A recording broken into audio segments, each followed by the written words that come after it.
বন্ধুরা, ঘটনার পর ঘটনা, একের পর এক ঘটনা ঘটেই যাচ্ছে। বর্তমান গোপালগঞ্জের পরিস্থিতি কিন্তু খুবই থমথমে বিরাজ করছে। এখন বাজে ঘড়ির কাঁটার সময় ঠিক 6টা। এমন অবস্থার মধ্য দিয়েও কিন্তু ধাওয়া পাল্টা দেওয়া হচ্ছে। আর এর মধ্য দিয়ে প্রশাসন 144 ধারা জারি করেছে। কিন্তু 144 ধারা জারি করলে কি হবে? পরিস্থিতি কিন্তু নিয়ন্ত্রণের বাইরে চলে গিয়েছে। এখন গোপালগঞ্জবাসী তারা মাঠে নেমে এসেছে, যে যেখানে পারছে সে সেখানে মাঠ থেকে বেরিয়ে আসছে।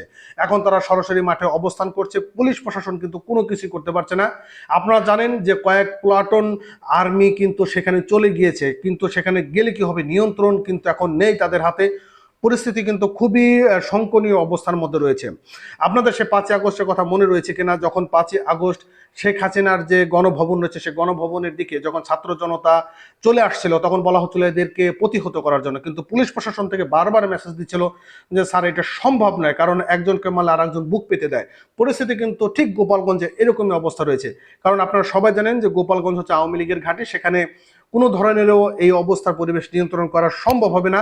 প্রয়োজনে মানুষ জীবন দেবে, তবু এমন অবস্থাতে তারা কখনোই মেনে নেবে না যে এনসিপি তারা গোপালগঞ্জে মিটিং করে যাক বা গোপালগঞ্জে মিটিং করে যাক। এটি তারা মনে করছে তাদের এটা সম্মানের ব্যাপার, কিন্তু বিস্তারিত যদি আমরা একটু জানি যে অবস্থা কিন্তু খুবই খারাপ। এনসিপির পক্ষ থেকে বারবার বলা হচ্ছিল যে আমরা গোপালগঞ্জে যাচ্ছি মূলত মিটিং করার জন্য, আর অন্য কোনো কিছু করার জন্য নয়। কিন্তু হঠাৎ করে আমাদের উপর কেন আক্রমণ চালানো হলো? আবার সাজিস আলম তিনি তার ফেসবুক পেজে একটা পোস্ট করেছেন, সেখানে বলেছেন যে দেশের সকল ব্যক্তিদেরকে গোপালগঞ্জের দিকে রওনা দেওয়ার জন্য। আসলে এমনও যদি হয় তবু কিন্তু পরিস্থিতি নিয়ন্ত্রণ আরো বাইরে চলে যাবে, এবং এই অন্তর্বর্তীকালীন সরকারেরও কিন্তু এখন টালমাটাল অবস্থা পড়ে যাবে। পরিস্থিতি যখন নিয়ন্ত্রণের বাইরে চলে যাবে, ঘটনা কিন্তু একটা জায়গা থেকে ঘটে, ছোট্ট একটা জায়গার ঘটনা কিন্তু সারা দেশে ছড়িয়ে পড়ে। যেমন কোটা আন্দোলন, একটা ছোট্ট জায়গা থেকে ঘটনাকে কেন্দ্র করে সারা দেশে কিন্তু কোটা আন্দোলন ছড়িয়ে পড়েছিল। গোপালগঞ্জ থেকে যে অবস্থান সেটি যদি এখন দ্রুত নিয়ন্ত্রণে না হয়, তাহলে এটি কিন্তু আরো বিস্তার হয়ে যাবে, পরিস্থিতি নিয়ন্ত্রণের বাইরে চলে যাবে। এখন এই যে 144 ধারা জারি করা হয়েছে, 144 ধারার মধ্যেও কিন্তু ধাওয়া পাল্টা দেওয়া হচ্ছে। পুলিশ প্রশাসন কিছুই করতে পারছে না, এমন একটা অবস্থা। তো কালবেলা পত্রিকাও কিন্তু এরকম একটা নিউজ প্রকাশ করা হয়েছে, যেখান থেকে আমি আপনাদের মাঝে একটু নিউজটি শেয়ার করার চেষ্টা করব।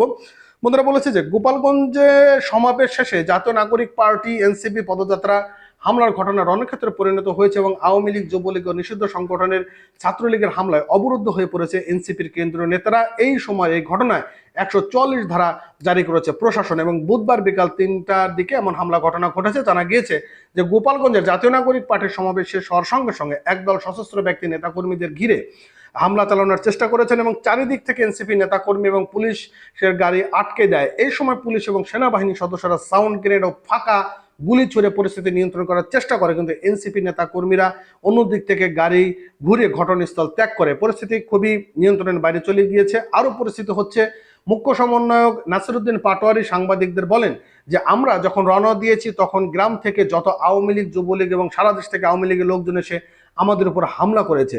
আমরা এখন একটি জায়গা অবরুদ্ধ অবস্থায় আছি। প্রশাসনের পক্ষ থেকে বলা হচ্ছিল পরিস্থিতি শান্ত, কিন্তু পুলিশ প্রশাসন আর্মি পুরোপুরি নিষ্ক্রিয় অবস্থা রয়েছে। ওই যে আমি প্রথমে বললাম যে যার যার অবস্থান জায়গা থেকে শেষই সব থেকে শক্তিশালী। তো এখন ওই জায়গাটাতে আমি জানি না যে এনসিপি কেন হঠাৎ করে এমন একটি জায়গাতে তারা কর্মসূচি দেবে। হয়তো তারা পরিস্থিতি নিয়ন্ত্রণে রেখে আস্তে আস্তে নির্বাচনের রোডম্যাপ যখন ঘোষণা হয় তখনও যদি এমন কর্মসূচি গোপালগঞ্জে দিত তাহলে এরকম হতো না। কিন্তু হঠাৎ করেই এমন একটি জায়গাতে হঠাৎ করে এরকম একটি কর্মসূচি দেওয়াটাও আসলে আমার কাছে কেমন যেন মনে হচ্ছে। কারণ জানেন যে আওয়ামী লীগ এখন সবাই ক্ষিপ্ত অবস্থার মধ্যে রয়েছে, তারা এখন উৎপেতে আছে। সুযোগ পেলেই তো তারা তারা সেখানে হামলিয়ে পড়বে, এটাই তো স্বাভাবিক। কিন্তু এমন মুহূর্তে যেখানে আওয়ামী লীগ মানে গোপালগঞ্জ, সেখানে হঠাৎ করে এমন একটি পরিবেশ পরিস্থিতিতে তারা সেখানে মার্চ ফর গোপালগঞ্জ এরকম একটি স্ট্যাটাসের মাধ্যমে তারা কেন গেল? তো যাক, সবাই ভালো থাকেন, সুস্থ থাকেন। নতুন হলে অবশ্যই চ্যানেলটি সাবস্ক্রাইব করবেন, পেজটা ফলো দিতে ভুলবেন না। Thank you.